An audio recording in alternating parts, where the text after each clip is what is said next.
are now on the way to meet with KIARA Machado, a contemporary artist who explores the structures of identity, femininity, and culture in her work that has been exhibited throughout the United States. And she's not only an artist herself, but she also engages a lot in communities in Los Angeles. And in her recent cooperation with an organization called Unidos and the Goethe Institute, she engaged with youth in MacArthur Park, a neighborhood here in Los Angeles, by giving art classes for kids.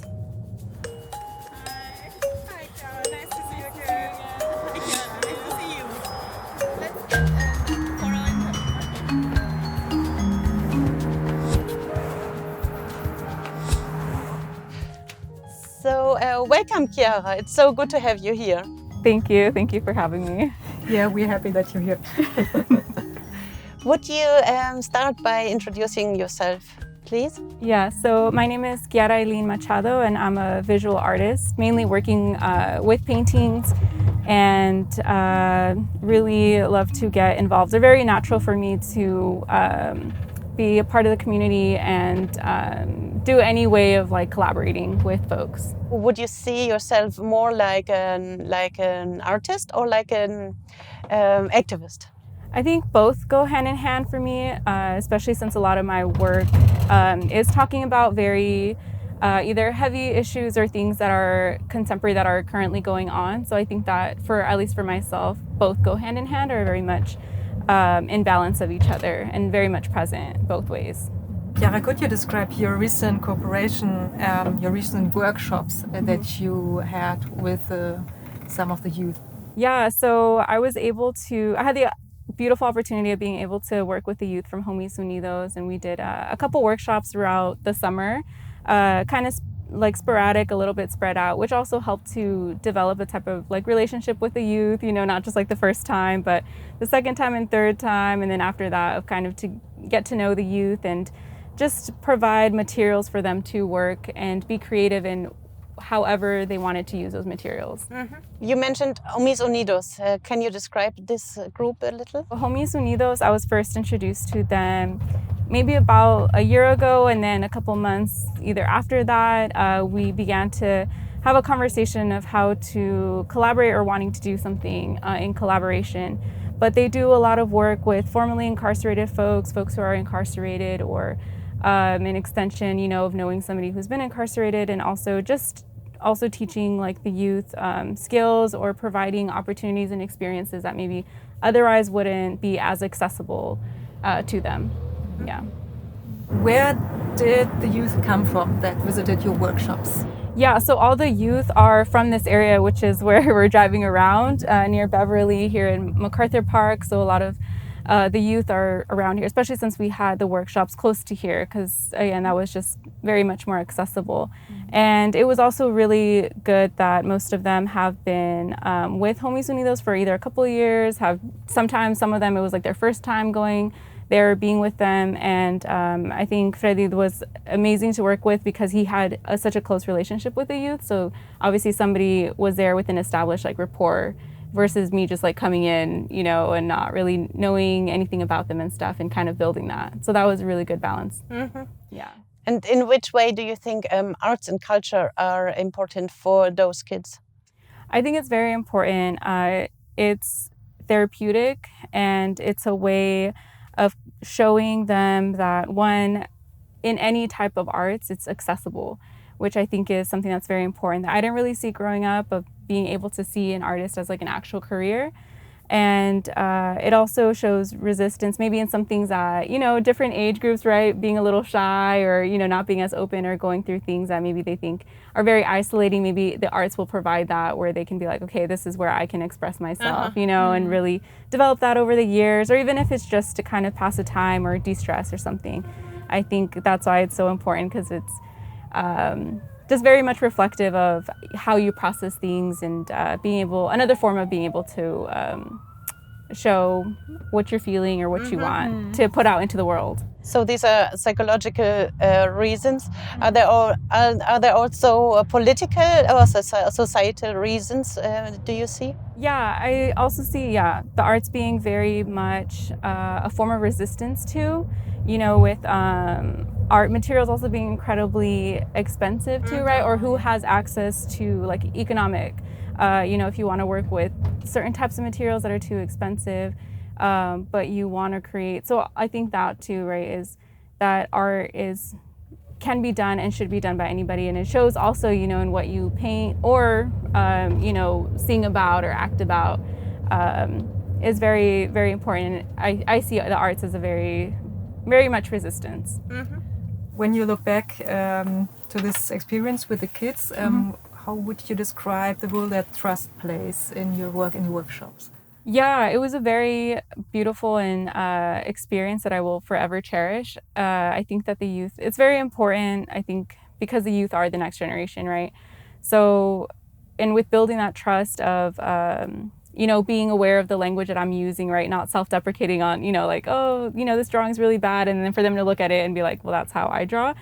So I think it's just that of tuning in and being mindful of the language that I used and, validating their experiences and them as an identity, them as like individuals, not just seeing them as, they're young kids, like they don't know what they're talking about or something like that. But I learned a lot from them, and I hope that they can also now really consider any type of form of art as a career or just like an outlet. Mm-hmm. And do you maybe remember a special encounter or a special moment during these art classes that? So there was like one example. So one of the youth, his name is Caesar, and he, like, for the very beginning, I think in the very first workshop, he did a drawing, and it was like charcoal and I think like Sharpie, like red, and then he like crumpled it up and then tore it up and didn't like it, but I was like, I'm gonna save it. I saved like all the drawings that on the very first one. They were like, some of them were like, no, you can like throw that one away, or I don't want it. I was like, no, this is like good. So I saved it, and for the exhibition, he had done another drawing as well, like a pastel in color. And I checked in with FREDID too to like make sure that I could use the like first initial drawings, and I included that ripped up drawing of his. So I think it was like during the opening or some other time that we had a workshop in the gallery, I asked him if it was okay for me to take a picture of him next to his artwork, and he chose the one that he had initially thrown away. Oh. And it was really cool because I was gonna take one with the one that he had submitted, and he was like, no, I want to take one with the other one.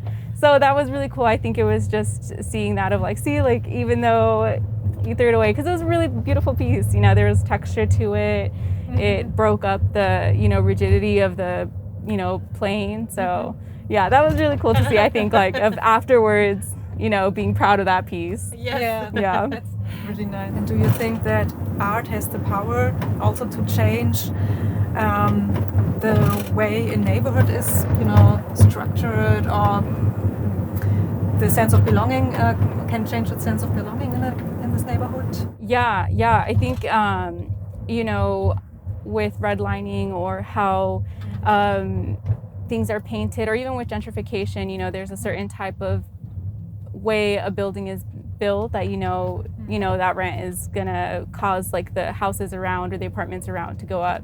So I think that it is very important to also see like beautiful art, or murals, or collaborative ways, or different styles of art too. It's very telling like who might have painted something, and yeah, I just think that it adds so much beauty, and even just colors, like how much it can uplift somebody, or that familiarity, or even being proud, like if somebody from the community painted a mural, being proud and be like, I can do that. Mm-hmm. Yeah. We have talked a lot about youth, but there was also an intergenerational approach, if I'm not mistaken, because we went to your finissage, to your last final event of the exhibition, and there were also older people selling pupusas in the entrance, if I'm not mistaken. Which role does this intergenerational dialogue play for you? Yeah, I think it's very important just how, I said, I learned from the youth. We're also not to forget about the elderly, or not even, in a wide range of how important it is to have all these connections throughout generations, right? Because we always see, with things going on contemporarily, they've happened before, continue to happen, and how each generation deals with different things that are going on. So I think that it is very important. It's like a very healing, very much right. Like, what does community mean? A community can be so many different things. But I think that it is very important to have, all these ages and, in such a joyous, celebratory way. And maybe also cultural heritage, right? Yes, yeah. Changing cultural heritage, maybe. Yeah, and I just think it's very beautiful, and it was very beautiful to see, a wide range of ages coming through to the opening and to the closing. Yeah.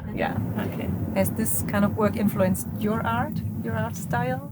Yeah, I'm most definitely influenced by everybody that's around me. Any figure that I paint is somebody that I do know and has had a huge impact on me or made me reflect about anyone, and just being able to celebrate them once they're alive, and also after they've gone on, and trying to honor their memory too. Yeah. Oh, that sounds beautiful.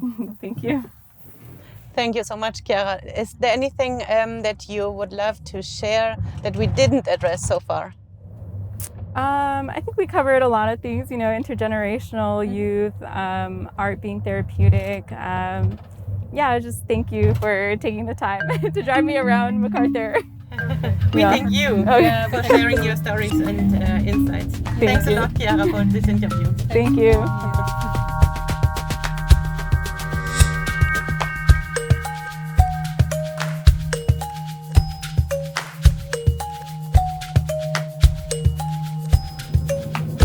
Our next interviewee will be Paul VANDEVENTER. Paul has headed the organization Community Partners that he has co-founded with his friend Albert Rodriguez in 1992. The idea is to help foster launch and grow creative solutions to community challenges. We're going to pick him up in Eagle Rock, where he lives today.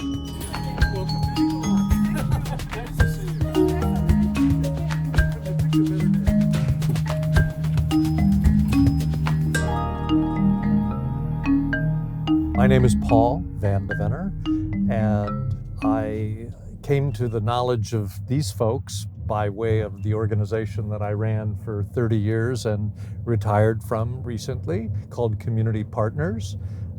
Community Partners is an incubator of civic and social initiatives in Los Angeles, and actually has a national presence as well. So you were the co-founder and former director of Community Partners. Correct.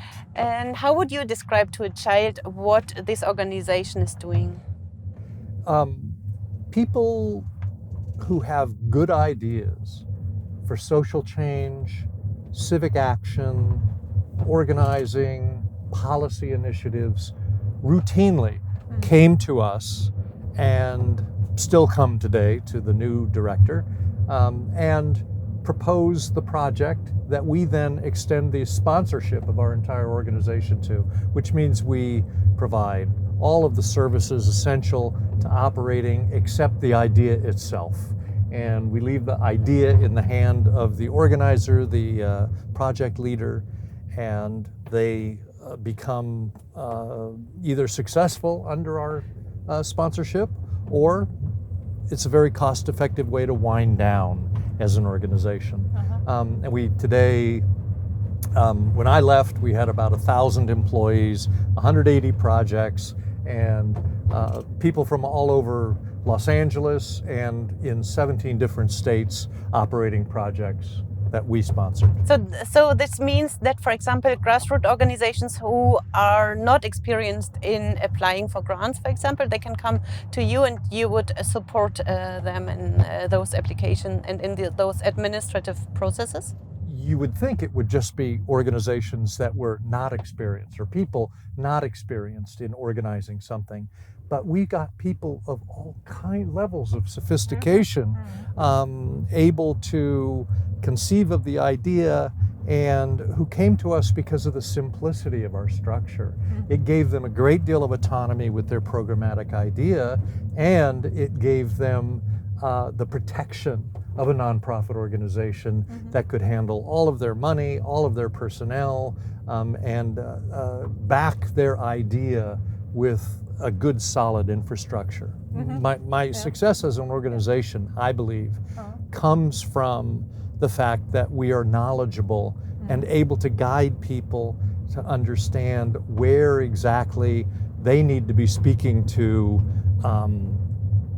a local elected official, or to the head of a public agency, or what foundation might be interested in potentially supporting their work. And that's the exciting part about undertaking anything that has to do with public change, is making it root in and around a complex community. Because once it's rooted in a complex community, it's there to stay.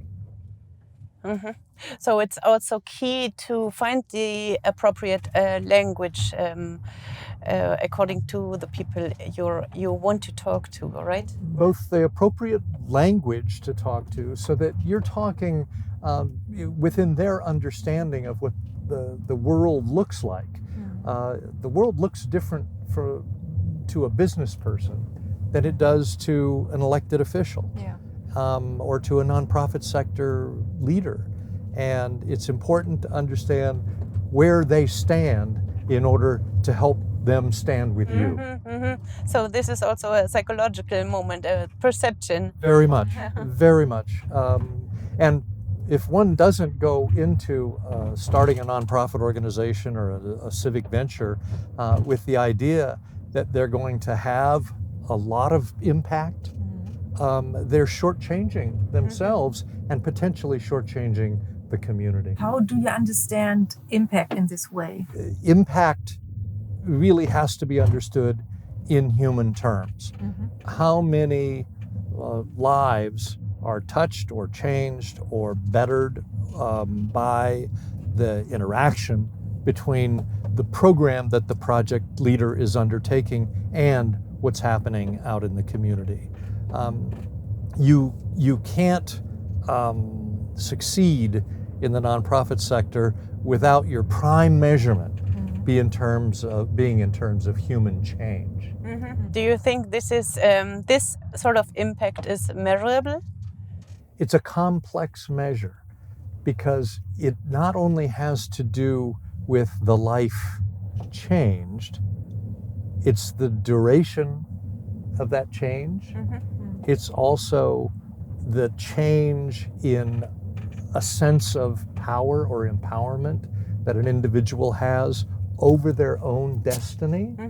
And if you can judge in the short term, I think you're talking about a sense of well-being, a person's sense of well-being.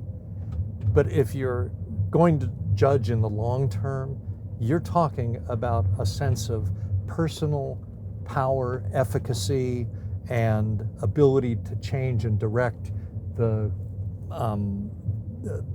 direction of their life. And which role does trust play in your work? Do you remember a special moment or a special encounter in which trust played a role? You know, the first conversation that I would often have with people about a new idea that they were proposing or bringing to us was always that moment to test, do we feel comfortable and confident in one another's skills and capabilities to proceed to the next step? And I can recall many different conversations where I could get that sense intimately from the beginning. It didn't always happen. The best outcomes for project leaders were when we could speak one another's language. What would you reply to people criticizing intermediary organizations and stating that the money should directly go to the grassroots level? I would say government is gigantic. Mm-hmm. Government is not very well understood Yeah. at the local level. And you have to invest in the understanding that people have of what you do, but work with the local agencies that provide services directly that they trust and are confident in and who are present all the time in their communities. Government is not always present. It's there often at critical moments, and that's beautiful. Yeah. It's just that over the long term, government doesn't necessarily always live where people are or problems are developing. And government needs ways to have its own civic reach at the front line. Also to reach those who are underserved in general. Well, when I talk about this, that's all I have in mind are the people who are underserved. We live in Eagle Rock, right? This is a well-served community. Why? Because people know how to shout down here. People are, people know how to get from their elected officials generally what it is that they need. And so there's a core group of folks who are a little bit sophisticated because they're local and they understand that government can be moved if government needs to be moved. They know about the influence. Yeah. And they're not preoccupied necessarily all the time. I mean, we live in a relatively affluent community up here in Eagle Rock, and people here have spare time. A lot of people who are underserved are just trying to get by day to day, live their lives as best they can, and don't necessarily have the opportunity to go to a city council meeting or a local town council meeting. And so the more that we can create kind of access to those vehicles for as many people as possible, and the more the model can be made by people who are comfortable and confident speaking to government, the better. We're actually a blue-collar and blue-collar working class and I call middle to upper middle class neighborhood, a combination of both. And for a long time, many of the houses that are south of this part of Eagle Rock, where we are right now, and apartments were the affordable houses. They're unfortunately, because of the housing shortage in LA, not affordable now as they were. But every neighborhood needs a public space and a big playing field and all of that. And if you look at this part of Eagle Rock, you start right at this street to pick up the fact that we have a very large park, Eagle Rock Park, and right across from the park is a homeless encampment. But it's one of the city-designed homeless encampments. It's a neighborhood or a community of tiny homes, which helped address the part of the homeless issue. So the housing need is addressed in this way here. Yes. Very, very small houses, but when was it built? It opened this year. Is there a place left where you can find affordable houses in LA? I don't know where they go. Southeast Los Angeles has, I think, the most affordable housing, but even that is being snapped up very quickly. So, Paul, thank you so much for this interview. It was really a pleasure to have you here, and I hope we'll see you again in the future. You're very kind, and your curiosity about Los Angeles, about our neighborhood in particular, about my experience is such a pleasure to kind of bask in, and you make it enjoyable to talk about, and I hope that your curiosity is rewarded by being able to take ideas from the conversations that you're having here. I know I'm only one particular point of view with one particular look at the world. But a very interesting one. Very interesting and yeah. Well, and I hope that you can take something back to your own country and into other countries that makes a difference.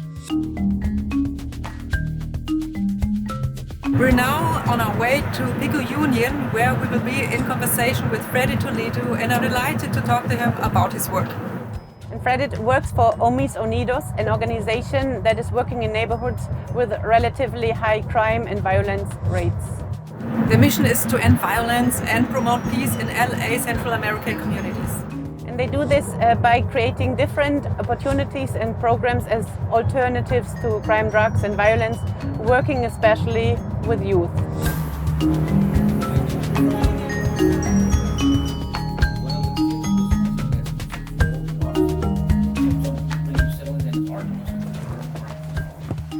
Welcome, FREDID. Thank you for having me. So FREDID, we are happy to have you here, and we would start with the interview. Okay, perfect. So, would you first introduce yourself briefly? So my name is, FREDID Toledo, and I grew up in downtown Westlake area, Rampart area. I went to surrounding schools, and being I felt like I was, targeted by gangs. So obviously I joined the gang eventually, right? And I ended up getting in trouble, and now I am working, more with, a different organization that's, there to try to make a change. And that's Homies Unidos, What is Homies Unidos doing? So Homies Unidos is a non-profit organization, and we advocate for change, and laws that are taking effect that might be able to affect, our environment, or the people living in our environment, which is like, people of color. Tell us more about one specific program that you like. All of them, I like all of them the same, because each one has a purpose. So like the program that I run is, specifically designed to try to help and empower kids, that are going through a lot, Sometimes, being a young kid and living in poverty, your parents have to work a double job, or sometimes no parent is home. So you either have to be a product of the environment, which is, all these, drug abuse out here, homelessness and gangs, right? So you gotta find a way to survive, Yeah. So my job is to try to empower people, and some of the things, that consequences, depression, suicidal tendencies, jail, prison, right? All those things that come with it. I imagine all those challenges might be quite overwhelming. How do you approach kids who might need your help? Getting to know people in schools, identifying, reading their behavior. Maybe that I should reach out to this kid and see what's going on, because also your energy, the way you move, the way you act. If you're isolated, that's a sign for me to try to see how can I approach you, but obviously word to mouth as well. So, do you go to schools and tell your personal story to the kids? Yeah, that's one of the things that I do. But there's only so much you could do with that, and there's a things that we try to go by, try not to share your pot of gold too much, because there's other tactics, And what do you think? What is especially helpful for those kids? What can you provide? What they need? So it varies. Each kid is different. So some kids, depending on the level of risk, some kids have suicidal tendency that they want to cut themselves, they want to hang themselves, while other kids only have bare minimum of oh, I don't have family support, love, but I can still function and do work. So each kid has a different a need. So depending the needs, but employment is also a huge major thing that kids need to have, because young kids want to have good shoes, clothing, and be self-sufficient, and I feel that's very important. Jobs are very important, And how can you help with this? So I reach out to different people. I try to get them jobs. I'm making connections with other partner agencies, as well as maybe the local restaurants. All the time, a lot of time they're hiring. So there's different forms of building that relationship with the organizations. At what point in your life did you decide to join Homies Unidos? I knew Homies Unidos for a long time. I was one of the kids that initially went through the Homies Unidos, youth programs, right? and Alex Sanchez, Allegra Padilla, Mirna Solozano were some of my mentors, growing up, right? So Alex has Who are now your bosses, right? yeah, my boss basically, and he's been here for a very long time doing the work. When I was a little kid, and I was a product of my environment. I ended up getting gangs, right? They're really my mentors at the time. So now I'm doing the work, right? And he was willing to hire me. He's seen my potential, the way I just connect with these kids, and families too, and sometimes it takes a certain individual with that special character to be able to reach out to families and try to heal them and all that. Yes. What drives you personally that you have those intense conversations with kids? I feel like before I got this job, I was just working a regular job, and I had to find my own path. But being reintroduced to Homies Unidos and seeing the work that we're doing, right? I was like, okay, I could do this. I got a passion for it. I like it, I could make a difference and I could change somebody. Yeah. It makes a change. It makes a difference, and it maybe gives sense of life. Sense of hope, life. I've had kids. I have one of my kids, and I can't say his name, for confidential reasons. Yes, sure. But his story is amazing, and I'm glad he finally found his voice. So I've been working with him for 2 years, and initially he was depressed, suicidal tendencies, and all that, and now he's in a much better place because now he knows that he has purpose in life, and Right. Yeah. I recently had a conversation with him, and he told me like, hey, like, I asked him like, how are you? Like, from the moment that I met you, how are you now? I also want to measure where's he at, and he was like, honestly, when I first came with you, like, I just wanted to die, and now I have something that I'm good at, Now we have arrived. Yes. So actually, right here, we have a mural that some of the kids have been working on, and like I was talking earlier, right? Some of the ways that we keep kids coming and engage and having a sense of value in their community is by providing, small jobs, right? So kids are actually getting paid for this mural project, and this was a course of like about 6 weeks. Every Saturday we'll come here, and we still do. So this Saturday we'll be here, and this is what we have, the product, and it was all youth. Wow. All youth, That is so impressive. under the guidance and mentorship of one of Sen, which is also like a local individual that grew up in this area, in this neighborhoods, and now he does murals, and bringing the community together, especially the youth, to do this project means a lot and gives them some type of worth, like. Why do you think it gives them worth working with arts or cultural activities? Because they're creating, beautiful pieces for the city of Los Angeles. And Right. they are proud afterwards because it's really visible in the Correct. neighborhood, right? And the I think what we were trying to represent was unity, unity, And some of these kids that participated in this, art project were local kids who also from the neighborhood, that got jumped into the neighborhood, and we're trying to make a change in them and change their perspective of things, And you see, the thing is like, we live in Los Angeles where there's like poverty, there's homelessness, especially now, more than ever, and we have a lot of gangs. So, and unfortunately, sometimes parents don't do this intentionally, but living in these circumstances, you have to work, especially with high rent prices, you have to work a lot, and sometimes both parents are not home. So who's gonna guide your kids, or, and these kids are gonna end up being the future, people in prisons, and so on. The next, homeless individuals and so on, poverty and all that. So imagine now you're not spending time with children, who's going to be there? So it takes these organizations that are here doing the work to make sure that we're doing a change.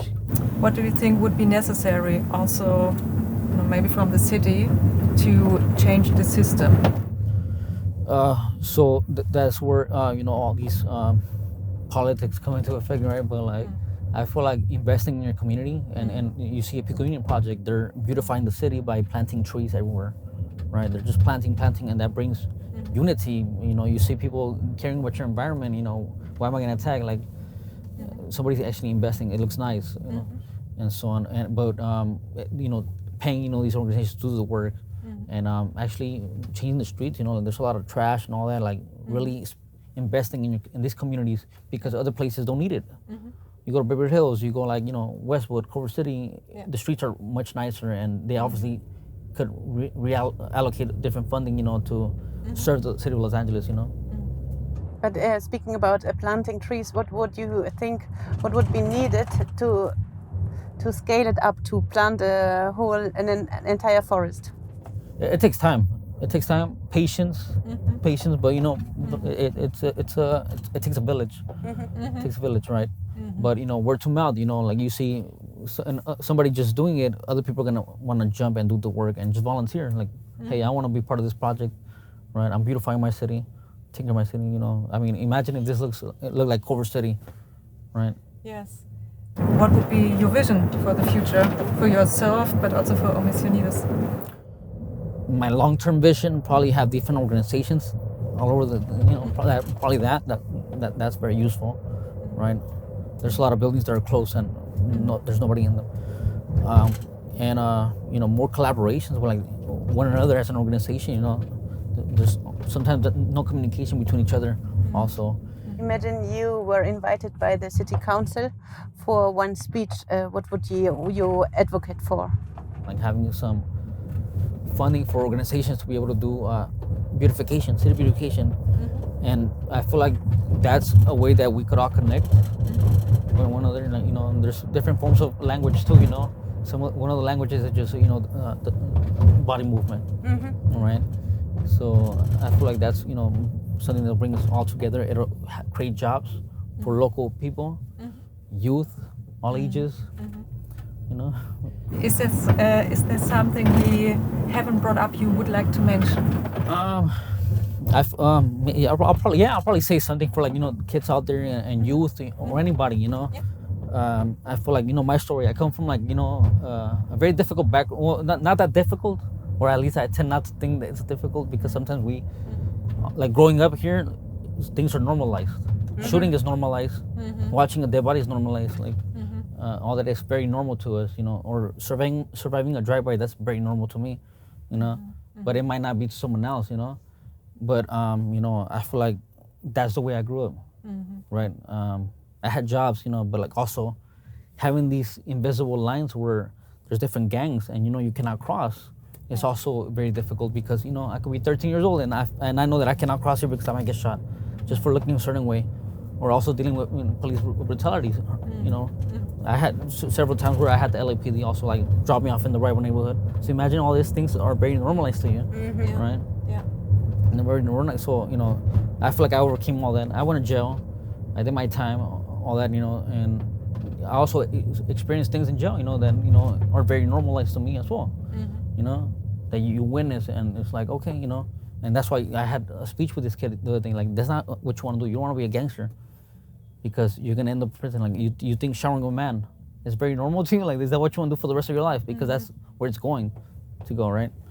But I feel like I overcame all that, and I am here now doing the work, so it's nothing's impossible. I feel like, you know, maybe try to find your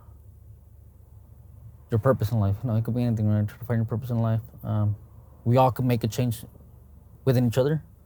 Like, you know, in anyone, we could really, you know, it doesn't matter, you know, like one or two, like, let's make an impact on somebody. Let's have a legacy, right?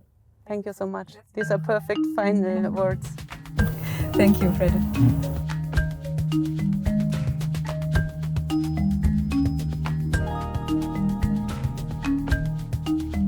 Wow, so many insights. I think we will need some time to analyze everything very carefully. I totally agree.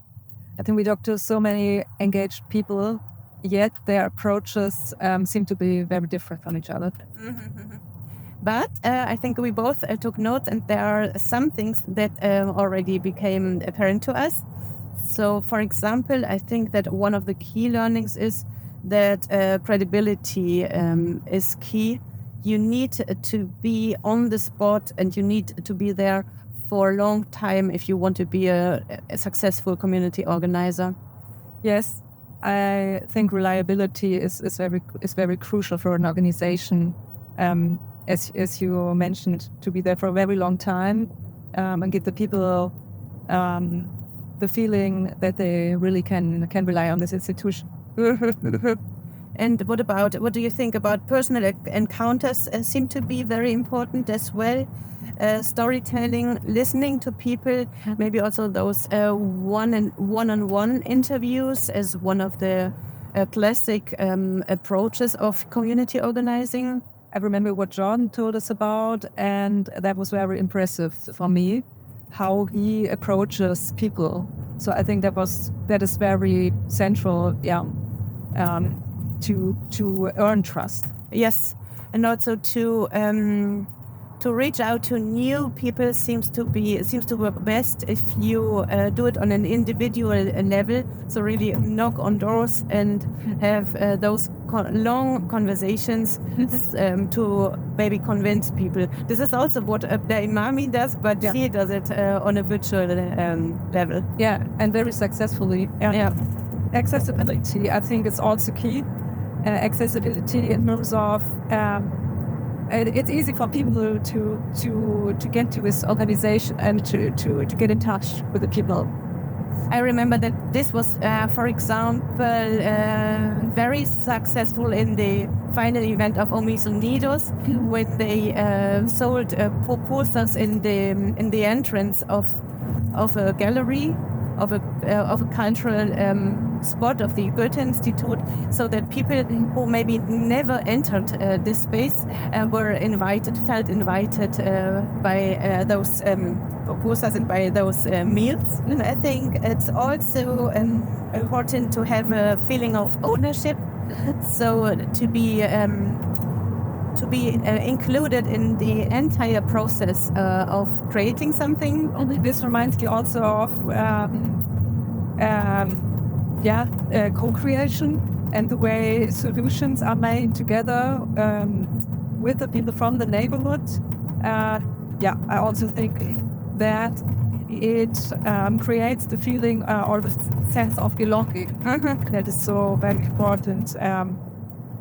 To create or to give the neighborhood a certain feeling that they are on. And that they are not only an audience, but that they are really also creative actors. So that there's a part of an active participation. Yeah. I think this is very, very important. They do have a voice. Yeah. For me, it was also one of the key learnings that access to cultural participation is essential to people, also to those who have maybe more existential problems, but they need to have safety, they need to have shelter, but at the same time, all human beings do need to have access to creativity, to cultural participation, and to ways for expressing themselves. I don't know who said it. Maybe it was John Mafida. You need a reason to get out of bed every day. And someone also called it, it's the heartbeat of every engagement, to have cultural activities in your life. This I find especially beautiful. Yeah. And last but not least, I think that culture and arts are also are always a precondition for developing visions of how our societies could be. And this is also something that I think people need for their motivation. Where would we be without visions, right? Yeah. So I think our tour is coming to an end now. I'm excited what we find out when we go deeper into everything that we learned. We hope that you got a bit of an impression about the community engagement here in Los Angeles. And we would love to thank the entire team who was supporting us. Thanks for watching. And now we're heading to Thomas Mann House and wish you a great day. Goodbye. Bye.